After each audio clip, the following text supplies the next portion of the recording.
I've been doing this job a long time, and when you go on these international tours, you're like, you start to say, what's the weirdest show we can do? And at the time, this was before The Masked Singer was in the U.S. So it's like they have this show called The Masked Singer, which is huge in South Carolina. We're doing that show. We have to go do that show. About a month ago, this really hit home with me too. About a month ago, I was sitting in traffic, and I was just like jamming These Dreams by heart.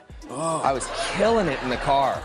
And there was just this busload of high school kids that were parked right beside me. I didn't even realize. I looked over and every one of their jaws were just on the ground, laughing their friggin' guts out at me. In the ever-shifting, often unpredictable, and undeniably glamorous world of Hollywood, where a single film can catapult a star to international fame, or conversely, bring their career crashing down, the Deadpool franchise, with its unique blend of irreverent humor, fourth wall-breaking meta-commentary, and the undeniable charisma of Ryan Reynolds at its core, had achieved a level of success that seemed almost impervious to any form of criticism or outside interference.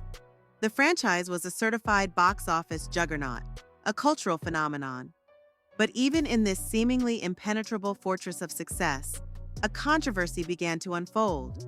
One that would not only threaten the stability of the Deadpool franchise, but also cast a long shadow over the reputation of Blake Lively, the actress, and Reynolds' wife.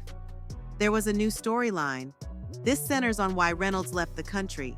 How could the actions, the choices, and the subsequent fallout have led Marvel Studios, a titan of the entertainment industry, to take the unprecedented and, for an actor of Reynolds' stature, truly unthinkable step of filing a lawsuit against him, and ultimately, to his sudden departure from the country? Prepare to delve into a complex, multifaceted narrative, a story where celebrity, the ever-shifting currents of public opinion, the often opaque machinations of the entertainment industry, and the fragility of personal and professional relationships all converge to create a dramatic and potentially career-altering moment for all those involved.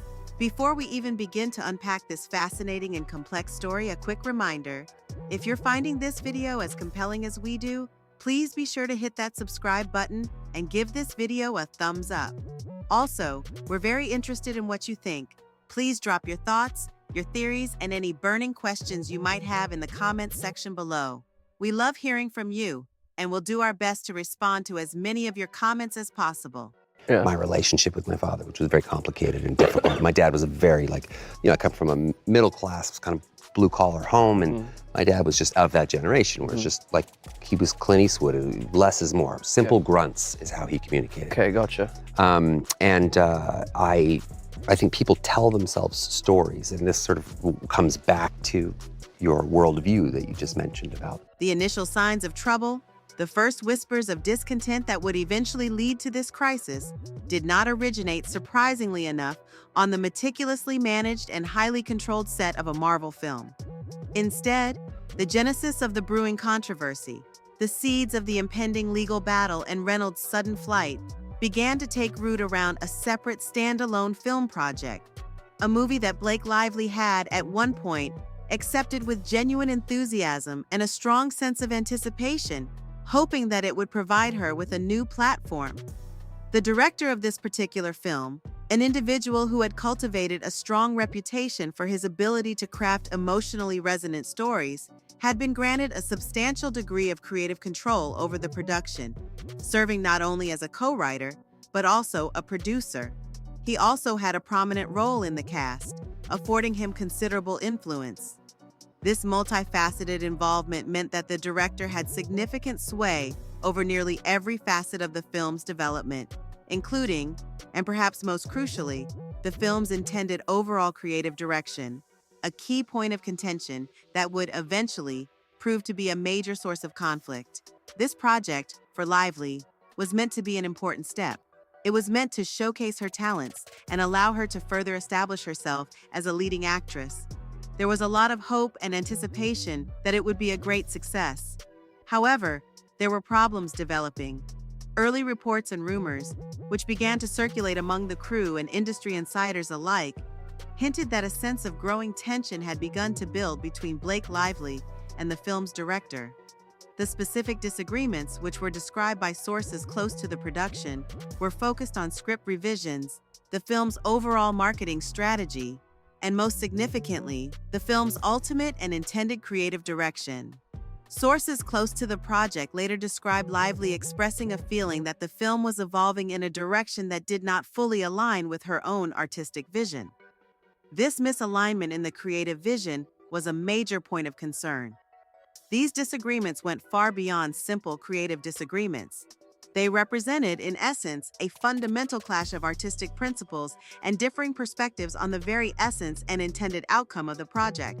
And I'm really excited about it. You know, as I've gotten a little bit older, I'm lucky that I get to work in this industry, and particularly incredibly fortunate that I get to work in it this long, but I really want to work with people that are either immensely talented or people that I love and that I'm genuinely like best friends with. And unfortunately, Hugh does not qualify as either of those, but I am excited because I'm a Logan fan. So, and then, you know, that covers Will Ferrell as well. That's a guy that my entire life, I feel. Then, and this would ultimately prove to be the critical turning point in the entire saga, the drama escalated significantly with the emergence of leaked text messages.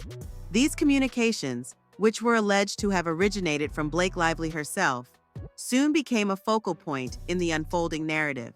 These text messages provided a new piece of evidence and provided what many considered a window into the evolving situation.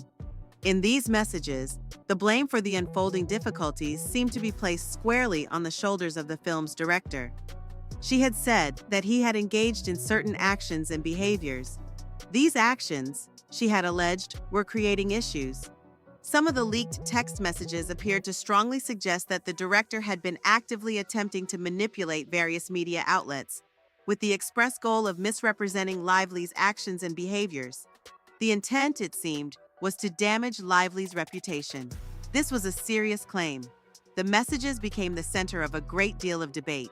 The situation drew comparisons, almost immediately, to the Amber Heard case, a high-profile and highly publicized legal and public relations disaster that had resulted in a rapid and dramatic decline in public support for Heard. The situation served as a warning for anyone involved. The parallels between the two cases and the potential impact on the lives and careers of those involved were, understandably, a source of great concern for everyone connected to the project. As the story continued to develop, the focus shifted to Ryan Reynolds and the potential implications that these unfolding events might have on his future with the Deadpool franchise. In the world of Hollywood, the perception of an actor, both by the public and by the media, is of paramount importance. With the level of anticipation surrounding Reynolds' performance as Deadpool so high, every move that he made, both on and off the set, came to be scrutinized with increasing intensity. The increased scrutiny was a source of tension. This was no longer just about the film. No, I always thought I'd end up as in law enforcement, like my family. So I didn't imagine that acting was a way to get out of the house. It wasn't really like a passion when I was a kid. It was something that I was already doing at home, you know, to survive. So right. You kind of, you know, I noticed when I was a kid, making people laugh was a great self-defense mechanism. It really helped me kind of navigate my way through my own home with my older brothers and my dad, and I could diffuse them by making them laugh. The focus had shifted. It was now about Reynolds and his brand. Then Marvel, a studio known for its iron grip on its brand and its almost obsessive attention to its public image, began to express growing concern. Rumors began to swirl that executives were worried that the controversy might damage the Deadpool brand. They were concerned with the commercial aspect of the problem. The situation was not a simple one. The key goal of the studio was to protect the Deadpool brand, a franchise that was bringing in huge revenues. Then there was Reynolds, a very clear sign, one that left many observers reeling and sent a message to those working in the film industry, arrived when Ryan Reynolds, known for his active role in promoting his projects, significantly reduced his public involvement. This action drew even more attention to the situation. The sudden departure of Reynolds only added to the concerns. What was he trying to hide? And then, the decisive moment. The official announcement arrived, and it was clear that Reynolds was, in fact, out. Despite the language used to frame the decision, creative differences were cited. Those familiar with the inner workings of the industry knew that a deeper issue was at play. The reaction was immediate, and in many cases, highly emotional, with Deadpool fans expressing a great deal of outrage and disappointment. The fans had come to trust Reynolds, and this was a major blow. The main question is whether Reynolds was aware of the issues. The question still remains. Was he directly involved? The rumors and the speculation are continuing. What is clear at this point is that something is not right. The legal case shows the risks involved in Hollywood and the high cost of failure. What do you all think about this? Leave your thoughts in the comment section. It's based on a beautiful, really important book, and it's about a young woman named Lily who confronts the generational cycles in her life and breaks them and ends the circle. And I hope people find it inspiring, and yet also, you know, it's a film about a heavy topic. It's about domestic violence. This is a reminder of the dangers in Hollywood. Make sure to subscribe and like this video to show your support. And if you found this video as interesting as we did, make sure to hit that subscribe button and give us a like. We would also love to hear your perspective, so share your thoughts in the comments section below. Thank you for watching.